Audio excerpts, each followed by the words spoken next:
Welcome back, everybody. It's episode 34, I believe, of the What's He On About Cricket podcast, and it's time for a full review of a magnificent test match, the third test between England and India at Lord's. A brilliant match which we're going to fully dive into. So, without further ado, make sure to ask yourself, what is he on about?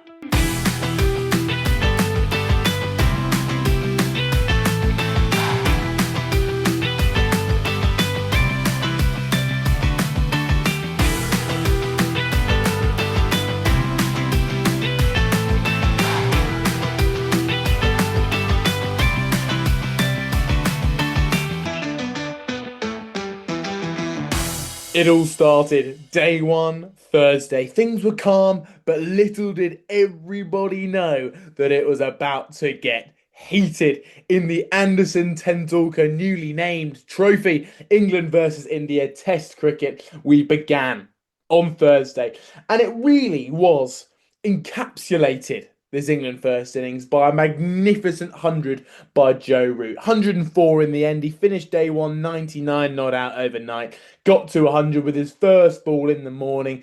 Just what Brendan McCullum loves. What you think is what you do. He wanted to get to 100 first balls, so he did that. A little bit streaky with an attempted drive through the covers that went through backward a point, but nonetheless, he got to 100. But it wasn't his fluent best, was it? And that's for me what makes it so impeccable, so brilliant, which was he's normally so fluid and his scoring is always flowing, the scoreboard's always moving. But this time it was slow. It was hard work. The Lord's pitch looked tough. It's normally so good for batting early doors. Stokes won the toss and put them into bat, and it was definitely much trickier to bat on than they thought it was going to be. Nonetheless, for me, it's what great players are made of. When they're not in scintillating form, when they're not playing at their very, very best, Joe Root was able to get to 100. A terrific innings, which was just what England needed in that first innings. Someone in the top four had to go big, and Joe Root was the man to do it. Ollie Pope and Ben Stokes supported well, getting 44 apiece.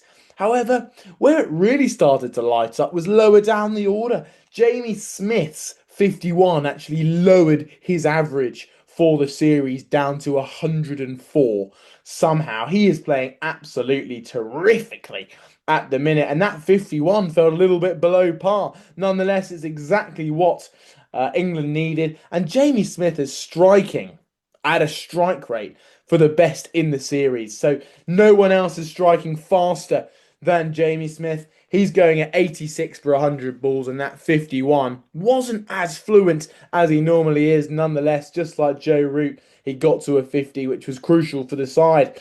But Bryden Cast got his maiden 50 for England. He scored 56 lower down the order, batting alongside Jamie Smith.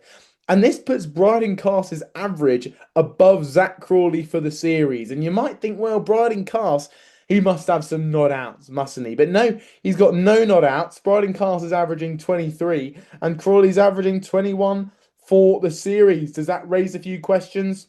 I'm not sure. We'll come on to that later. But the pick of the bowlers for India was none other than the main man, Jasprit Bumrah, sorry. He took 5 for 74, including the key wickets in the middle order of Root, Brook, and Stokes. Brook fell cheaply, but taking Root and Stokes at the time that he did was crucial to stop England going further than their final total of 387. But I want to just pick this out, which Bumrah is averaging 21 for the series. And again, that's raising his bowling average up to 19.5 for his career. That's how good this guy is.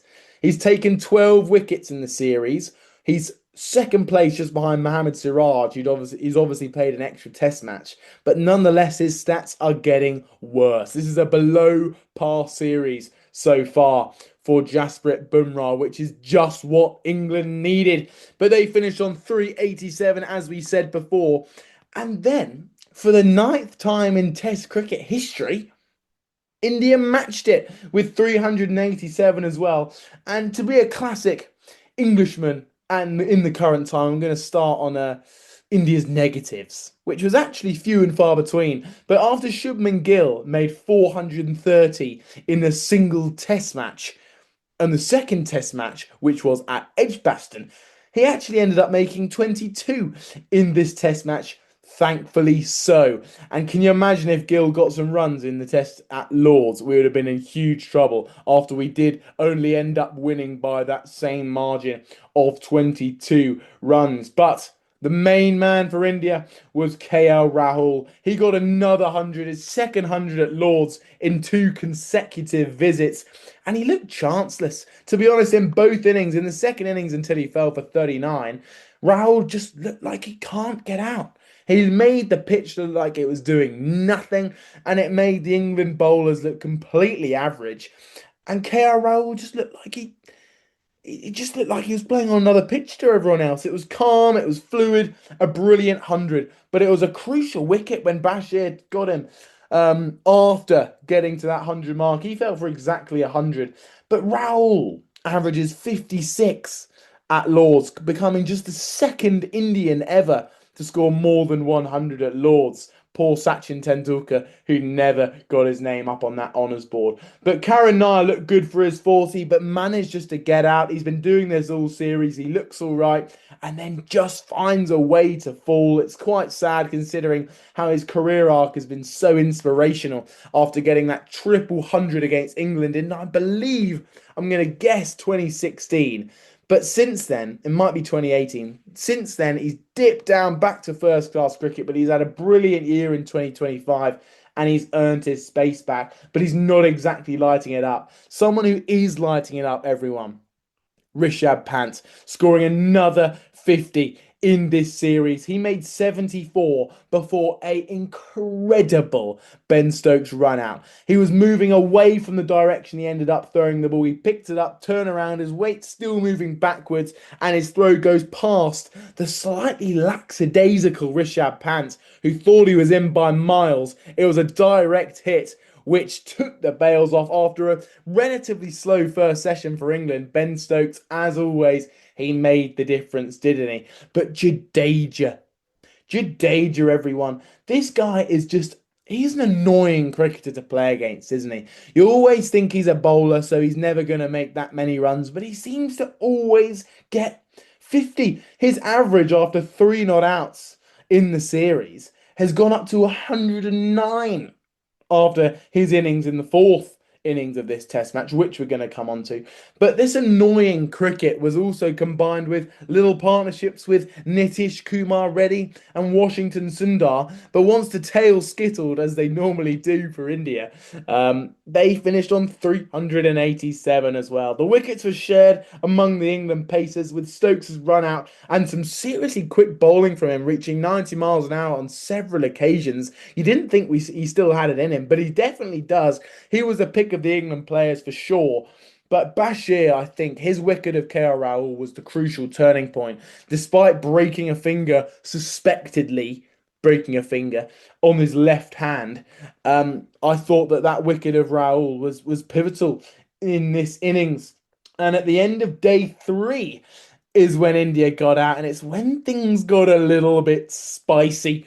This is what we love to see, everyone. A little bit of nibble, a little bit of argy-bargy in Test cricket is just what we live for, isn't it? And late on day three, the England batters had to come out for just 6 minutes. And you might think if India get through this quickly, they might be able to have 2 overs at Crawley and Duckett under the lights with a brand new ball with Jasprit Bumrah and Mohammad Siraj seething and desperate to take a wicket late on day three. And it was not what the England openers wanted at all, was it? I mean, a full day in the heat watching Jadeja, Rishabh Pant and Rahul grind it out all day in the boiling heat of 30 plus degrees in central London. But nonetheless, in walks Zach Crawley. I tell you, I was there on this day and they took an age to come out to the middle of the wicket. Ben Duckett seemed quite keen to get out there as he was at the non-strikers end, but Zach Crawley ambled out. And then when he got to the crease, he faced his first two balls, and then something was irritating him. behind the bowler's arm, and I had a good view, everyone, of what was going on behind the bowler's arm, and I tell you, there was nothing. Absolutely no movement. Completely covered seats. No one was allowed to sit there. The sight screen wasn't moving. The media centre is far too high to make any difference, and still no one was really moving up there from what I could see. But Zach Crawley gave an exhibition. I'm pretty sure he pulled out three times in the same ball from Jasprit Bumrah. And with a couple of balls to go, things got even better as a ball struck the stickers of Zach Crawley's bat, maybe just breezing past his lower finger at the bottom of the bat grip. And then he took his hand off. He kind of realized how close it went to his hand, and then he gave it a little waggle, took his glove off, and called on for the physio. Brilliant stuff from Zach Crawley. The Indian players came around. Shubman Gill said a few words and tried to cancel the physio coming on because he thinks that that's part of what he's allowed to do as the new Indian captain. But no, the Indian cricketers surrounded around Zach Crawley, gave him a sarcastic round of applause. And Crawley took it. He took it well because it meant that he only had to face one more ball before turning around so swiftly that he didn't even hear the umpire call over in time before he'd made it back to the pavilion. He was desperate to get off. It was a brilliant spectacle, and it's when this game started to get heated as England came out on day four and Crawley struggled after the incredible scenes from the evening before. Zach Crawley fell for about 22 off quite a few deliveries. England then collapsed to 50 for three, but the only real partnership as wickets tumbled around them was the experience of Joe Root and Ben Stokes, making 40 and 33 respectively. But there was no tail wagging. Normally, England are pretty good at batting lower down the order. However, England ended up setting India 193 to win. India had a few overs to see out. Well, many overs to see out, sorry, at the end of day four. But before we move on to the Indian final innings, which was, I tell you, it's going to be a lovely review. But Washington Sundar was the pick of the Indian bowlers, bowling pretty well for his relatively part-time off spin. He got 4 for 22 off 12 overs. That's an economy of 1.8. And it's only his third fourfer in Test cricket to go along with his only fifer. But he did take the wickets of Root Stokes and the informed Jamie Smith, and not many at all. Washington Sundar taking key wickets, bowling a little bit of part-time off spin, so it made you think, were England 30 runs short as India set out to chase 193 to win.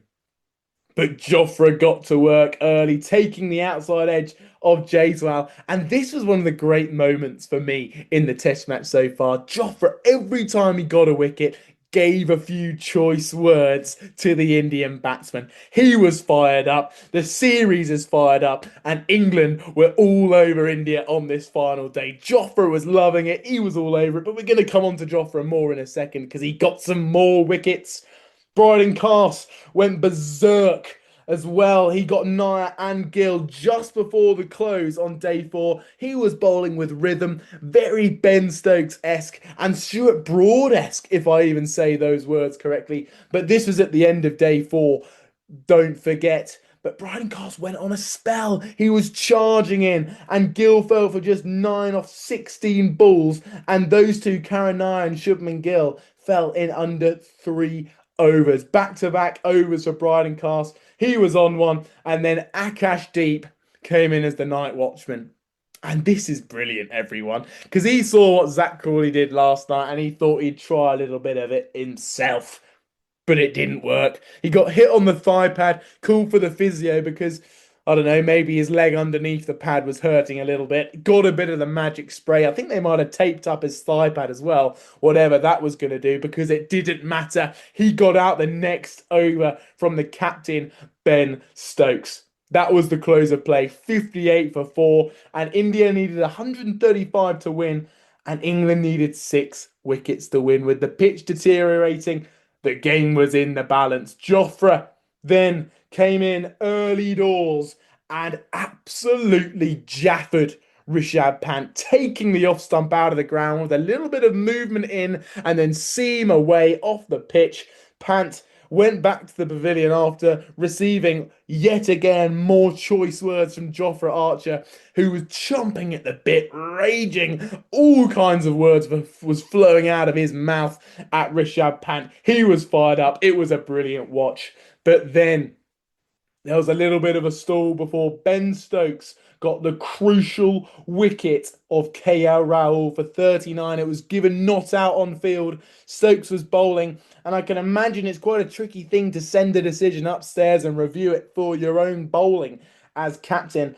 But nonetheless, it was given out. A huge celebration for the England players as they knew how important Rahul's wicket was, because at the time it was 81 for 5. Still only with about 100 to win, and Rahul and Jadeja were at the crease. But that wicket really turned the tides, because then Sundar fell a short while later to a magnificent caught and bowled from Jofra Archer. Jofra Archer bowling it. It was a skewed drive straight back to the bowler, but it wasn't straight back to the bowler. It was down to his right. It was a diving right hand from Jofra Archer. And finally, this was his last wicket of his three in the fourth innings. He went to Washington Sundar, who, for a bit of context, the night before had said how it's going to be a comfortable win for India. And they were going to win just after lunch. But it turns out Washington Sundar fell just before lunch, everyone. And Jofra Archer, as we come back to the moment, said a few words to Sundar. And he didn't hold back, everyone. This is what Test cricket's all about. A little bit of argy-bargy, as I say the two dreaded words again. But Jofra was brilliant, back to his best. And as an England fan, it is quality to see this man fired up, firing balls in, absolute rockets coming in. He bowled an over which averaged about 92 miles an hour on day 3. Incredible stuff with the Ashes on the horizon for Jofra. Let's make sure he stays fit. But then there was some resistance just before the lunch break.